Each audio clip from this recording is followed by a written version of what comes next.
Hello students, today I am going to teach the internal structure of the human heart and its functioning. I am Gigi Saraswat and this video is mainly meant for class 10 and 11 students. Look at the diagram. The human heart is 9 centimeter wide and 12 centimeter long. It is protected by a double membranous structure known as pericardium. There are two layers and the space is there in between the two layers, that is called pericardial space, and in that space pericardial fluid is filled. So this pericardium protects the heart from friction. Alright, and now there are four chambers in a heart: upper two auricles, or we can say atria, singular is atrium, and lower two ventricles. So number 1, 2, 3 and 4. These are the four chambers. Number 1 and number 2 are receiving chambers. They receive blood. They receive deoxygenated blood. Whereas chamber 3 and chamber 4 receive oxygenated blood. Deoxygenated means when the carbon dioxide concentration is more, oxygen concentration is less, it is called deoxygenated blood. Whereas oxygenated blood means when oxygen concentration is more and carbon dioxide is less. So there is a difference. The oxygenated blood is bright red in color due to presence of oxygen.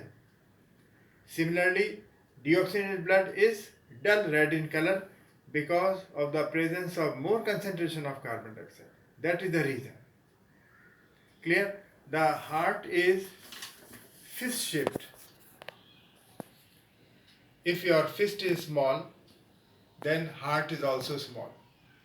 If your fist is large, that means your heart is also large. It depends upon the age of the person. Small children, a small baby boy just after delivery, the weight is only 3 kg. Baby has very small fist. Accordingly, the heart is also small. As we grow further, the heart size of the heart also goes on increasing to a certain limit. So it is fist shaped. Alright, then there are four chambers as I told you before.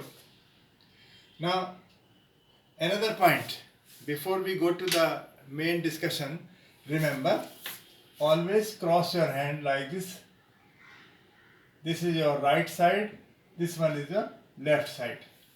Otherwise the labeling will become wrong.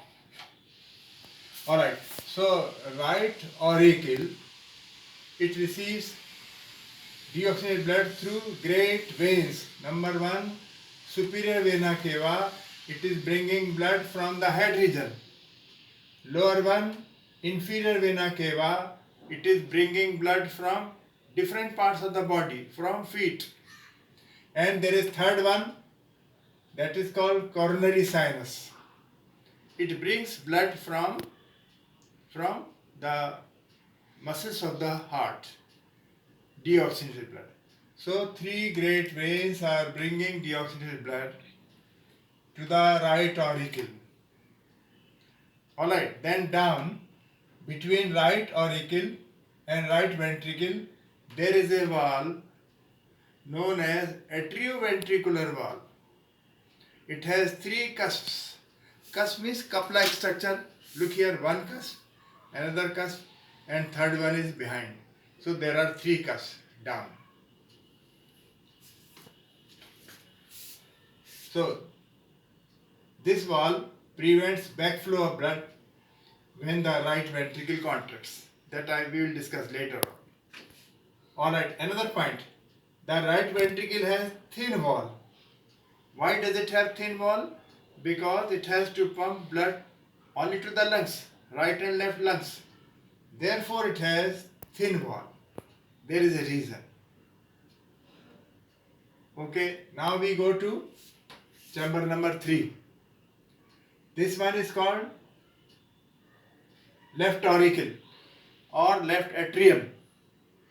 It receives oxygenated blood through four pulmonary arteries. These are pulmonary arteries, these two and lower two. Upper two are called right pulmonary arteries. Lower two are called left pulmonary arteries. Right pulmonary arteries bringing blood from the right lung. Left pulmonary arteries are bringing blood from the left lung. So purified blood having more oxygen comes to the left auricle. Alright. Then between left auricle and left ventricle there is a atrioventricular valve, just like this one. But here the cusps are only two. Only one. One is here, this one is there. So there are only two cusps. So it is called bicuspid. The other one is called tricuspid. It depends upon the cusps. This bicuspid valve is also called mitral valve. It was discovered by Mitral. So we call mitral valve. Okay, down then, left ventricle. It has thick wall. Why? Because when it contracts with a great force so that the blood is pumped to different parts of the body. It requires more pumping force. Therefore, left ventricle has thick wall. Alright, so this is the general structure. As I told you, between two auricles there is a partition. This partition is called interauricular septum. Similarly, between right and left ventricle there is a partition. This is called interventricular septum. These are the two partitions. What is the function? They don't allow mixing of the blood. Deoxygenated blood cannot mix with the oxygenated blood.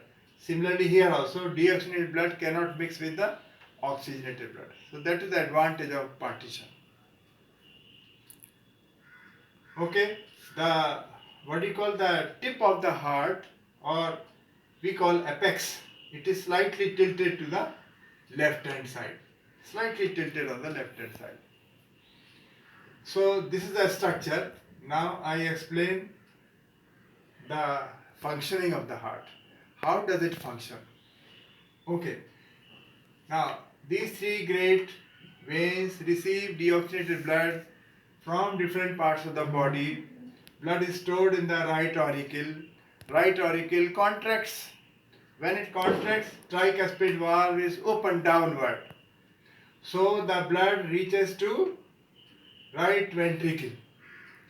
Now the right ventricle contracts, tricuspid valve is closed, and a sound is produced that is called lub sound. Lub, loud. Loud sound, lub. Sound is produced. So there is no other place. So the blood enters into the pulmonary aorta. This is artery. Although it carries deoxygenated blood, it is artery. This is exception in biology. It goes to pulmonary trunk or pulmonary aorta. It divides into two, right and left pulmonary veins. Then the blood goes to the lungs for purification. After that, after purification of the blood, it returns back here through right and left pulmonary arteries. Oxygenated blood is received by the left auricle. Now left auricle, when it contracts, bicuspid valve is open downward, blood reaches to the left ventricle. Now when the left ventricle contracts, the blood enters into dorsal aorta and it goes to different parts of the body.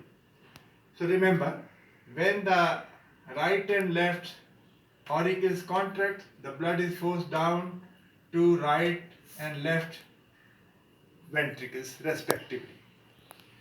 Alright, when the ventricles contract, the blood goes here to pulmonary artery or pulmonary trunk. Here the blood goes to dorsal aorta. then it is going to different parts of the body. Now when two ventricles relax, then the blood returns back. Here, look here. The blood returns back.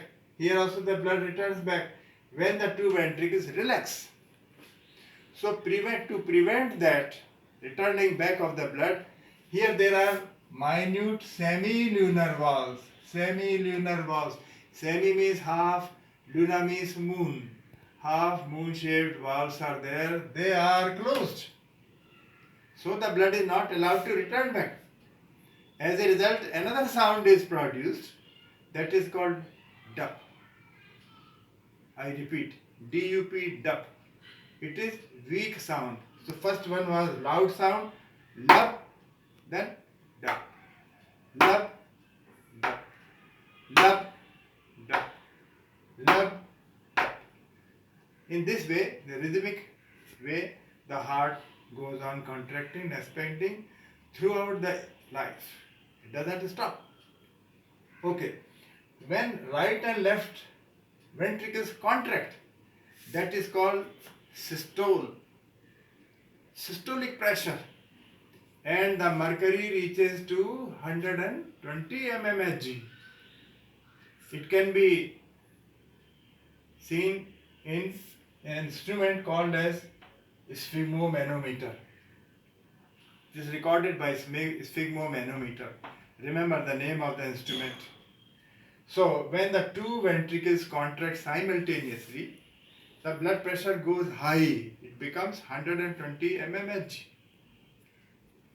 And when the two ventricles relax, that is called ventricular diastole. पहला क्या होता है? Ventricular systole. Now I am telling ventricular diastole.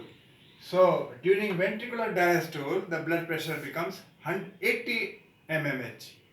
So the instrument I will show you just to demonstrate. Look at the instrument. This is the instrument. Sphygmomanometer. Here is the pump. This is the cuff. It is used. So when during ventricular systole, the mercury starts from here 20, 40, 60, 80, 120. It reaches to 120. And during ventricular diastole, the mercury goes down to 80. So this is normal blood pressure. 120, 80 or 80, 120, whatever you want, you can say. The normal blood pressure. If it is more than 120, it goes up to here, suppose, then it is hypertension. When the blood pressure is low, less than 80, then it is hypotension. So that's all for today. Thank you very much. We'll continue next time.